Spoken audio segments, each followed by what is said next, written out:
जय श्री कृष्ण। जय श्री राम।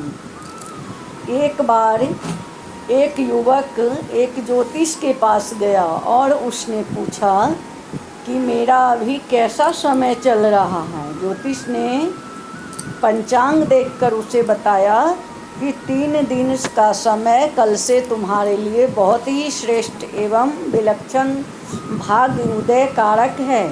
तुम मिट्टी हाथ में लोगे तो वह सोना बन जाएगी। बात की परीक्षा करने के लिए युवक ने दूसरे दिन राज दरबार में गया। राजा अपने दरबारियों के साथ राजकाज में व्यस्त था।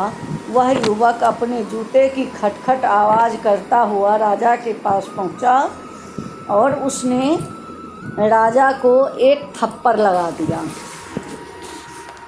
जिससे राजा का मुकुट धरती पर गिर गया। और धरती पर गिरने के बाद सारे दरबारी आश्चर्य से देखते रहे कि क्या नज़ारा है। मनुष्य का समय जब ठीक होता है तो खोटे खरे काम भी उसके लिए लाभकारी हो जाते हैं।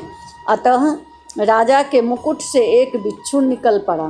राजा ने समझा कि इसने तो मेरी रक्षा की है और उसको प्रसन्न होकर पुरस्कार प्रदान किया और चावस्सी देकर उसे धन्यवाद किया। दूसरे दिन युवक फिर राजा के दरबार में जाता है और राजा को एक थप्पड़ लगा देता है। सिंहासन से नीचे उतार दिया। सारे सिपाही दरबारी उसे पकड़ने दौड़े। राजा एकाएक अपने सिंहासन पर काला भुजंग दिखाई दिया और उसने सोचा कि बेचारे ने तो मेरी जान बचाई है।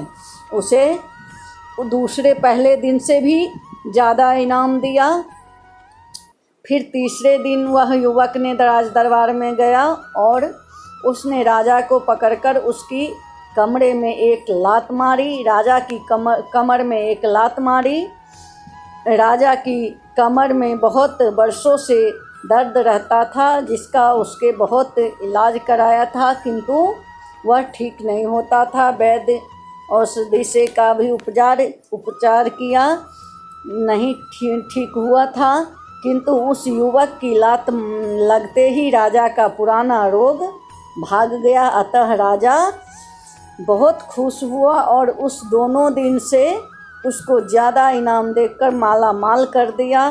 संध्या के समय वह युवक फिर उस ज्योतिष के पास गया और पूछा कि आपके बताए हुए 3 दिन तो आज बीत गया, अब मेरा समय कैसा होगा। ज्योतिष ने पुनः पंचांग देखकर उसे बताया कि अब 3 दिन तुम्हारे लिए बहुत घातक है। तुम्हारा काल तुम्हारे सिर पर मंडरा रहा है, अतः मरते वक्त तुम मुझे बुला लेना।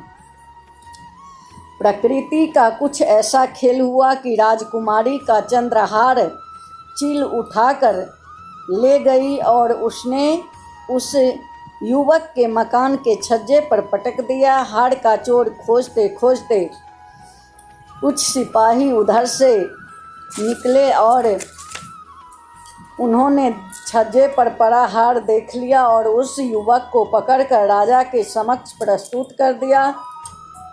राजा तो उससे परम प्रसन्न था, किंतु उस वक्त की बात थी।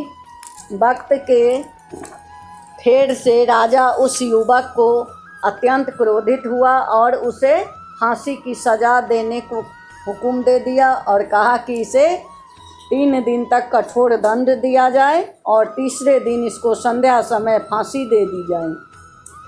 तीसरे दिन जब उस तरुण को फांसी दी जाने लगी तो राजा ने उससे पूछा कि तुम्हारी अंतिम इच्छा क्या है। तब उस युवक ने राजा से निवेदन किया कि मैं अपने गुरुजी के दर्शन करना चाहता हूँ, अतः उन्हें बुला दिया जाए और उस ज्योतिष का पता बता दिया। सिपाही लोग तत्काल उस ज्योतिष को बुलाकर ज्योतिष ने उस युवक के कान में जाकर धीरे से कहा कि 2.5 घड़ी तेरा समय और खराब है, अतः तुम शौच का जाने का बहाना करके शौचालय में बैठकर यह समय गुजार दो।